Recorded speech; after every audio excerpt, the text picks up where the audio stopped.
दोस्तों, इंसानों को गुलाम बनाकर हजारों बादशाह बने हैं, लेकिन आज मैं एक ऐसे शख्स के बारे में बताने जा रहा हूँ जिसने गुलामों को इंसान बनाया है। जी हाँ दोस्तों, मैं बात कर रहा हूँ समानता के प्रतीक कहे जाने वाले महापुरुष, भारत रत्न से सम्मानित बाबा साहेब डॉक्टर भीमराव अंबेडकर जी के बारे में, जिन्होंने इस देश का संविधान बनाया, गरीबों, दलितों और महिलाओं को उनका हक दिलाया और समाज की उन सभी कुरीतियों को खत्म कर दिया जो इंसान के हित में नहीं थी। दोस्तों, बाबा साहेब का कहना था कि मैं एक ऐसे धर्म को मानता हूँ जो समानता, स्वतंत्रता और भाईचारा सिखाता है। So friends, let's start from the beginning of Baba Saheb doctor Bhimrao Ambedkar. दोस्तों, भीमराव अंबेडकर जी का जन्म 14 अप्रैल 1891 में मध्य प्रदेश में इंदौर डिस्ट्रिक्ट के महू गांव में हुआ था। उनके पिता का नाम रामजी सकपाल था, जो इंडियन आर्मी में सूबेदार की पोस्ट पर नौकरी करते थे, और उनकी मां का नाम भीमाबाई था। रामजी सुखपाल शुरू से ही अपने बच्चों को पढ़ाई लिखाई और कड़ी मेहनत के लिए प्रेरित करते थे। इसी वजह से अंबेडकर को पढ़ाई लिखाई का शौक बचपन से ही था। वो एक महर कास्ट में जन्म लिए थे, जिसे उस समय में लोग दलित और अछूत कहा करते थे।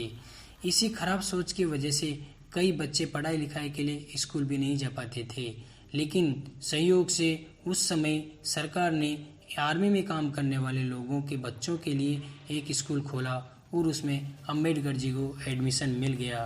पढ़ाई लिखाई में अच्छे होने के बावजूद भी इन अछूत और दलित कास्ट के बच्चों को अलग बिठाया जाता था और टीचर भी उन पर उतना ध्यान नहीं देते थे।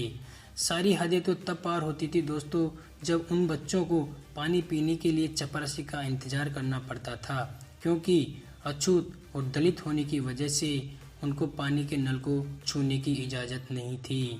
अब आप खुद ही समझ सकते हो दोस्तों कि ऐसी सिचुएशन में कौन बच्चा स्कूल में पढ़ने को राजी हो पाएगा जहां उसे पानी पीने की आज़ादी ना हो। दोस्तों, 1894 में इनके पिताजी के रिटायरमेंट होने पर उनका पूरा परिवार महाराष्ट्र के सतारा नाम की एक जगह पर शिफ्ट हो गया, लेकिन सतारा आने के 2 साल बाद ही अंबेडकर जी की मां का देहांत हो गया, जिसके बाद उनकी बुआ मीराबाई ने कठिन परिस्थितियों में उनकी देखभाल की। उनके सभी भाई बहनों में से केवल भीमराव अंबेडकर ही समाज को अनदेखा करते हुए पढ़ाई में सफल हो पाए और आगे की पढ़ाई जारी रखी। 1897 में अंबेडकर जी ने मुंबई के एल्फिंस्टन हाई स्कूल में एडमिशन लिया और 1907 में अंबेडकर जी ने अपनी हाई स्कूल पास की, जिसकी वजह से उनके कास्ट के सभी लोगों में खुशी की लहर दौड़ गई। इस सफलता के बाद अर्जुन केलुस्कर ने अंबेडकर को अपनी लिखी हुई किताब गौतम बुद्ध की जीवनी गिफ्ट के रूप में दी। जी हाँ दोस्तों, मैं आपको बता दूं, अर्जुन केलुस्कर एक मराठा जाट के विद्वान थे। उसके बाद में अंबेडकर ने पढ़ाई के सभी रिकॉर्ड्स तोड़ते हुए 1912 में इकोनॉमिक्स और पॉलिटिकल साइंस में डिग्री प्राप्त की, तथा उसके बाद 1913 में स्कॉलरशिप प्राप्त करके पोस्ट ग्रेजुएशन के लिए अमेरिका चले गए और वहां 1915 में कोलंबिया यूनिवर्सिटी से एमए की डिग्री ली। 1915 में उन्हें उनकी एक रिसर्च के लिए पीएचडी से सम्मानित किया गया। इसके बाद 1916 में वो लंदन चले गए और लंदन स्कूल ऑफ इकोनॉमिक्स में लॉ एंड डॉक्टरेट की प्रिपरेशन चालू कर दी, लेकिन अगले ही साल उनकी स्कॉलरशिप खत्म होने की वजह से उन्हें वापस इंडिया लौटना पड़ा। इंडिया में आकर उन्होंने क्लर्क और अकाउंटेंट जैसी जॉब की। फिर 1928 में अपने बचाए हुए पैसों और दोस्त की मदद से वो फिर से इंग्लैंड चले गए। 1923 में उन्होंने अपनी research problem of rupees per, या हिंदी में बोले तो पैसों की समस्या को पूरा किया, जिसे उन्होंने लंदन यूनिवर्सिटी द्वारा डॉक्टरेट ऑफ साइंस की उपाधि दी गई। दोस्तों, उसके बाद से डॉक्टर भीमराव अंबेडकर ने अपना पूरा जीवन समाज और देश की सेवा में लगा दिया। उन्होंने बहुत सी प्रभावशाली किताबें लिखी और 1926 में मुंबई विधानसभा परिषद के मेंबर बने। 13 अक्टूबर 1935 में अंबेडकर को सरकारी लॉ कॉलेज का प्रिंसिपल बनाया गया, जहां उन्होंने मात्र केवल 2 साल नौकरी की और 1936 में उन्होंने एक स्वतंत्र लेबर पार्टी की स्थापना की, जो 1937 में केंद्रीय विधानसभा चुनाव लड़ी और 15 सीटें जीती।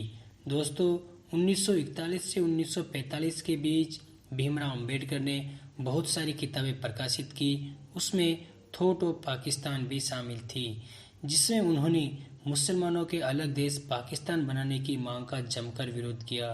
दोस्तों, भीमराव अंबेडकर पूरे देश को बिना अलग हुए देखना चाहते थे।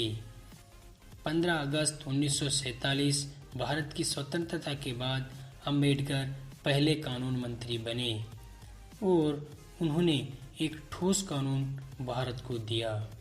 दोस्तों, 26 जनवरी 1950 को उनके द्वारा लिखा हुआ संविधान लागू हुआ और इसके बाद भीमराव अंबेडकर के विचारों से भारतीय रिजर्व बैंक की स्थापना हुई।